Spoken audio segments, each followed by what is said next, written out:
ಮಾನ್ಯ ರಮೇಶ್ ಜಿಗಜಿ ಸಾಹೇಬರಿಗೆ ನಮ್ಮ ಭಾರತ ದೇಶ ಅವರಿಂದ ಒಂದು ಮಾಲಾರ್ಪಣೆ ಮಾಡ್ತಾ ಇದ್ದಾರೆ. ನಾವೆಲ್ಲರೂ ಸಹಕರಿಸಬೇಕು.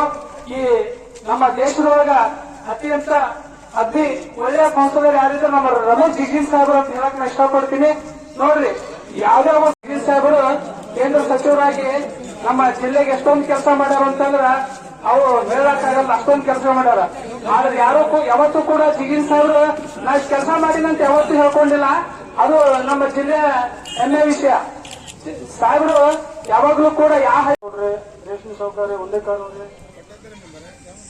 ನಾನು ಯಾವ ರೀತಿ ಆಲ್ಮಟ್ಟಿಯಲ್ಲಿ ಈ ಅಂಡರ್ ಪಾಸ್ ಒಂದು ದಾರಿಗಾಗಿ ನಾವು ಹೋರಾಟ ಮಾಡ್ಲಿಕ್ಕೆ ಅದೇ ಕ್ಷಣದಿಂದ ಸತತವಾಗಿ 4-5 ವರ್ಷಗಳಿಂದ ಬೇನಾಡ್ ರೈಲ್ವೆ ಸ್ಟೇಷನ್ ಪ್ಲಾಟ್ಫಾರ್ಮ್ ಇಂಪ್ರೂವ್ಮೆಂಟ್ ಆಗಬೇಕು, ಅದು ನವೀಕರಣಗೊಳ್ಳಬೇಕು. ಆ ಒಂದು ಉದ್ದೇಶವನ್ನು ಇಟ್ಟುಕೊಂಡು ಈಗಾಗಲೇ ನಾವು 3-4 ವರ್ಷದಿಂದ ಸತತವಾಗಿ ಮನವಿಯನ್ನು ಕೊಡ್ತಾ ಬಂದಿದ್ದೇವೆ.